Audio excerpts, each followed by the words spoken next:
สิไปเฮียนดองหลานสาวอยู่หน้าบ้านเลยดองน้อยบ่เป็นดองใหญ่เขาเห็นที่เก็บภาพมาให้เบิ่งเรื่องที่ตามไปนำกันกำลังรอถ่าเคยเนาะเคยกำลังแห่มา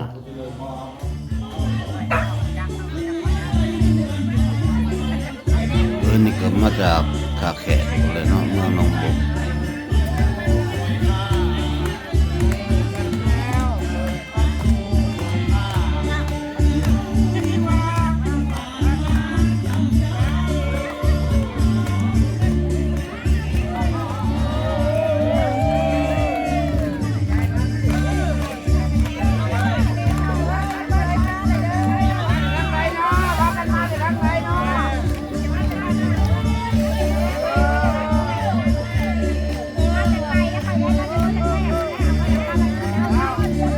นี่ก็ตู้สมควรเพราะว่าทั้งพ่อทั้งแม่เขาเป็นคน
ดูภาพไทย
ก็แก่สุดยอดสมบูรณ์สุดๆเลยไปซา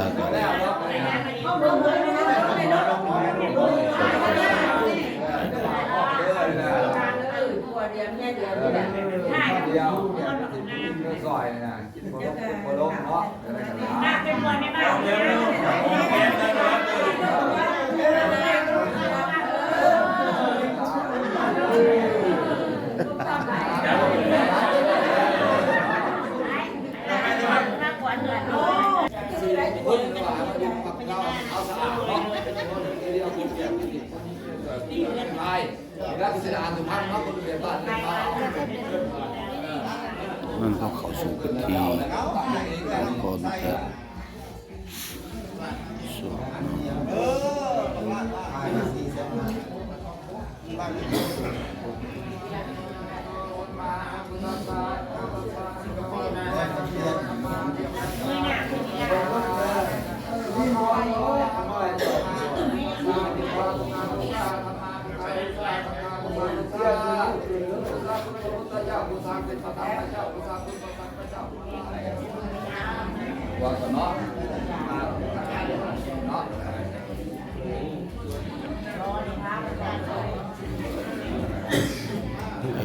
สำเร็จแล้ว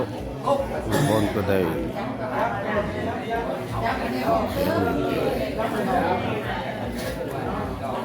รวบรวมเป็นผู้แก้วิจิตเป็นผู้หักมีเป็นครอบครัวปฏิวัติ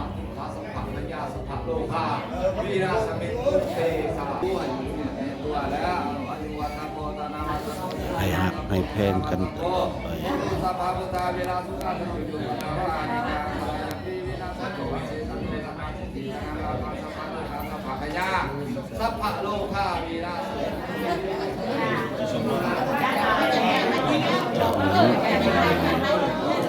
ั้งหลาย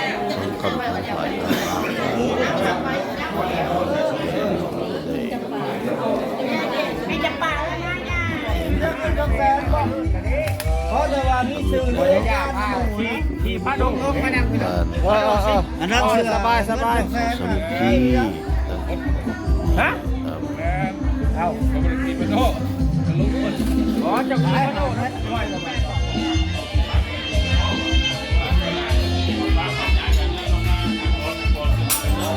เนี่ยเลยแซ่บบ่พูดสูดแซ่บอาหารการกินเนาะมันนี่มีหลายแล้วยกเป็นไดเบียร์ดองหวานบ่ลองคอดีอยู่บ่น้ำสมบูรณ์อยู่มีเหล้ามีเบียร์ตาม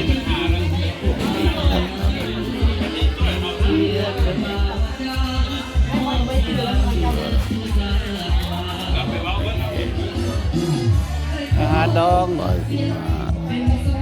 ผมเป็นสักขีพยานในการสังคมของมันเป็นสิ่งที่คุณอันนี้ให้เกียรติ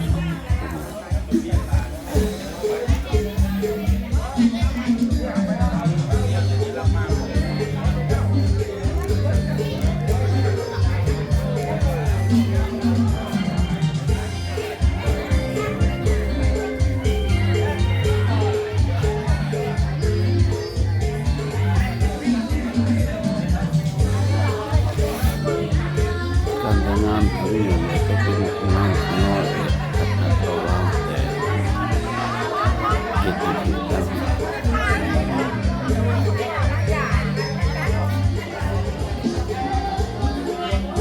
สิ่งที่ลืมบ่ได้ก็คือสมบัติสมมาแต่ยิ่งที่ให้แก่วงศาคณะภาษา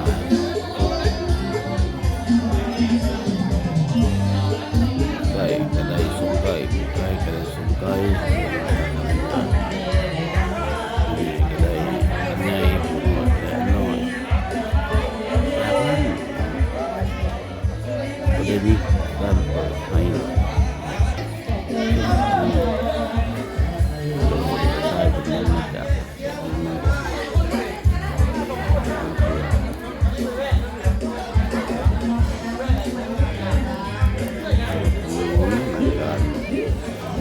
เล่นหมดคนละจอกเด้อคนละจอกเอาได้คนละจอกไปก็อะไรก็ได้เขาบอกให้อ้าวมันจะพูดก็ไม่ได้ง่ายได้เสียแล้วได้เกิดมันส่งคนเขาจะจอกในมันของเราถูกมาเป็นต้องให้กินให้มันหมดจอกก็ไม่ดูแต่ก็ไม่ได้บังคับเนาะรับอัธยาศัยสนใจอยากจะชิมจะดื่มเข้าไป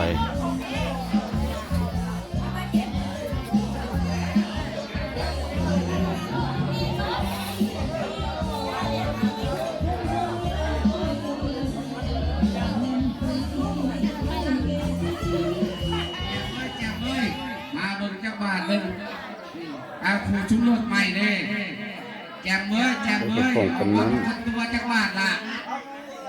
ก็ได้มีการจัด อย่าไปมอบเลย มันมนต์ซื่น เสียงเพลง เพื่อสังสรรค์ แจ๊บไปเลยล่ะ ให้แก่ผู้สาวผู้ใหม่มีความรุ่งเรืองสำราญ ยาย แก่ทั้งสอง ว่า คำ จะ ส ลูก อง น้อง ฝ่าย แต่ที่นี่มงคลให้เขา พวกลูกค้าก็ได้ร่วมกันดำรงสามัคคี นั่นมาที่นี่มงคลให้ลูกหลานมา ก็เป็นวิทย์แม่รอบของผู้ประสานและก็โคตรใหญ่เป็นทางของวงเนาะผู้น้ำหนาพาทาง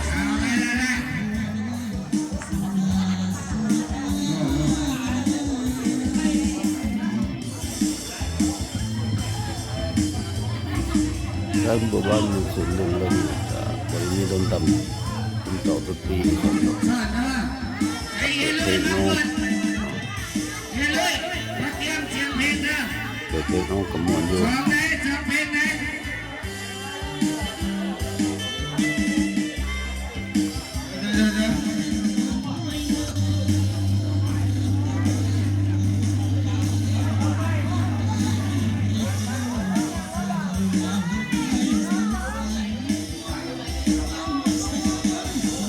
ป่าใหญ่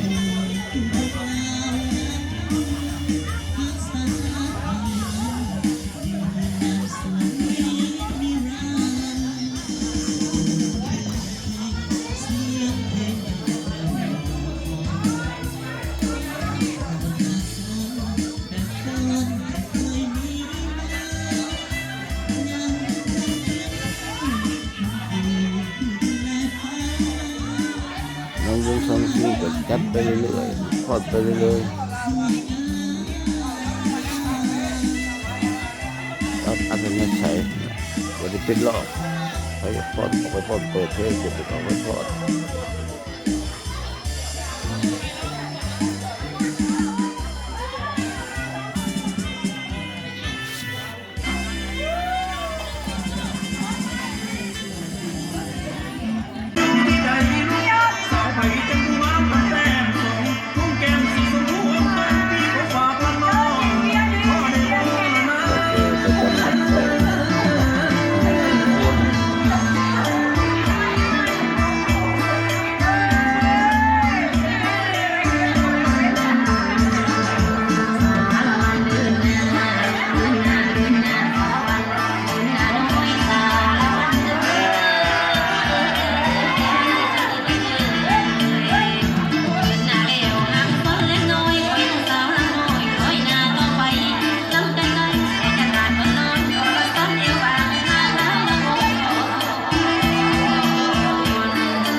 ก็วันละก่อนเป็นผู้เดียววันละเก่าวันเลยทำ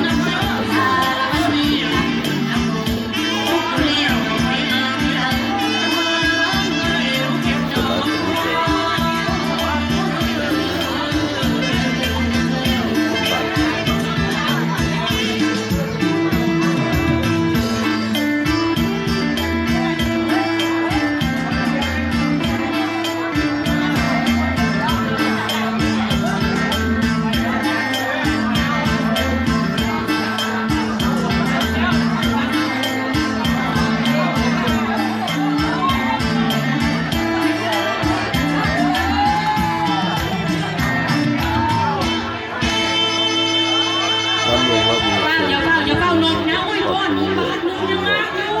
ยู่เอามาสู้อยู่กันก่อนมา ให้รางวัลเด้ให้รางวัลเด้ อย่าเฝ้าเขา เปิดเลย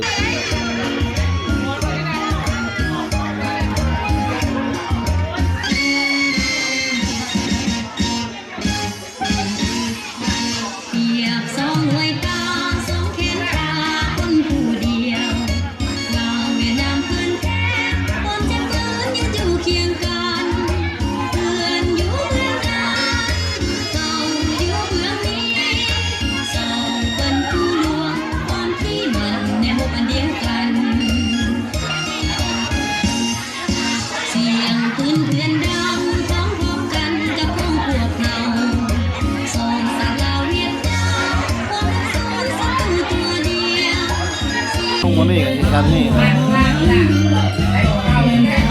แต่บ่ร้ายเป็นไดเพราะบ่ได้ใส่บัตรเชอร์ที่พี่เนาะ